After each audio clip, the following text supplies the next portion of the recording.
సిద్దిపేట జిల్లా హుస్నాబాద్ అంబేద్కర్ చౌరస్తాలో BRS party నాయకులు రాస్తారోకో చేపట్టారు. గజ్వేల్ ఎమ్మెల్యే క్యాంపు కార్యాలయంలో కాంగ్రెస్ పార్టీ శ్రేణులు సీఎం రేవంత్ రెడ్డి ఫోటో దౌర్జన్యంగా పెట్టారని ఆరోపిస్తూ ఆందోళన వ్యక్తం చేశారు.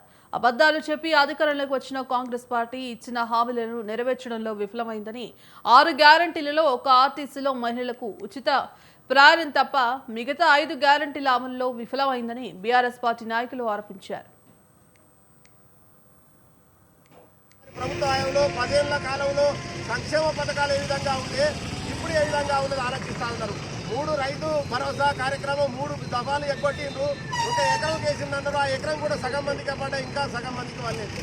అదేవిధంగా రైతు బీమా అసలే కడతలేరు. 5 లక్షల రైతు బీమా పాలసీ చెల్లిస్తలేరు. మళ్ళా కుటుంబానికి బీమా అని పెడతారు. అసలు రైతుకు బీమా చెల్లించలేనటువంటి ప్రభుత్వము కుటుంబానికి ఎక్కడ బీమా చెల్లిస్తుంది? మనం ఆలోచించాల్సినటువంటి అవసరం ఉంది. కనీసం ఈ రాష్ట్ర ప్రభుత్వం ఉద్యోగులకు జీతాలు ఇచ్చేటువంటి పరిస్థితి కూడా లేదు. రిటైర్మెంట్ అయిపోయి దశాబ్ద కాలంగా 5-6 సంవత్సరాల నుంచి ఎదురు చూస్తున్నటువంటి వాళ్లకు రిటైర్మెంట్ బెనిఫిట్స్ కూడా రాక పాపం వాళ్ళు ఆత్మహత్యలు చేసుకొని చనిపోతూ ఉన్నారు. మరి చనిపోయిన తర్వాత వాళ్ళు ఉద్యోగం ఒక 50 సంవత్సరాలు చేసి చనిపోయినటువంటి వాళ్ళు ఆ డబ్బులు ఎవరికి వస్తాయి? వాళ్ళు ఎవరు తింటారు? అసలు అర్థం కాని పరిస్థితి లేదు. ఉద్యోగం చేసిన ఉద్యోగే తన కష్టాలు తినలేనటువంటి పరిస్థితి. మరి అందుకోసం వాళ్ళు వయోపరిమితి పెంచడానికి ప్రయత్నం చేస్తున్నారు. ఇవన్నీ కుట్రలతోటి కాలయాపన చేసి మళ్ళీ కేరళలో పోయి నేను తెలంగాణలో 6 గ్యారంటీలు అమలు చేసినా, మీకు 5 గ్యారంటీలు అమలు చేస్తా అని చెప్తా ఉన్నాడు. తెలంగాణలోనే 6 గ్యారంటీలలో ఒక గ్యారంటీ కేసీఆర్ గారి ప్రభుత్వ హయాంలో 10 ఏళ్ల కాలంలో సంక్షేమ పథకాలు ఏ విధంగా ఉంటే ఇప్పుడు ఏ విధంగా ఉన్నది ఆలోచిస్తూ ఉన్నారు.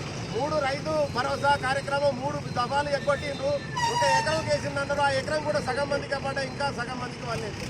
అదేవిధంగా రైతు బీమా అసలే కడతలేరు. 5 లక్షల రైతు బీమా పాలసీ చెల్లిస్తలేరు. మళ్ళా కుటుంబానికి బీమా అని పెడతారు. అసలు రైతుకు బీమా చెల్లించలేనటువంటి ప్రభుత్వము కుటుంబానికి ఎక్కడ బీమా చెల్లిస్తుంది? మనం ఆలోచించాల్సినటువంటి అవసరం ఉంది. కనీసం ఈ రాష్ట్ర ప్రభుత్వం ఉద్యోగులకు జీతాలు ఇచ్చేటువంటి పరిస్థితి కూడా లేదు.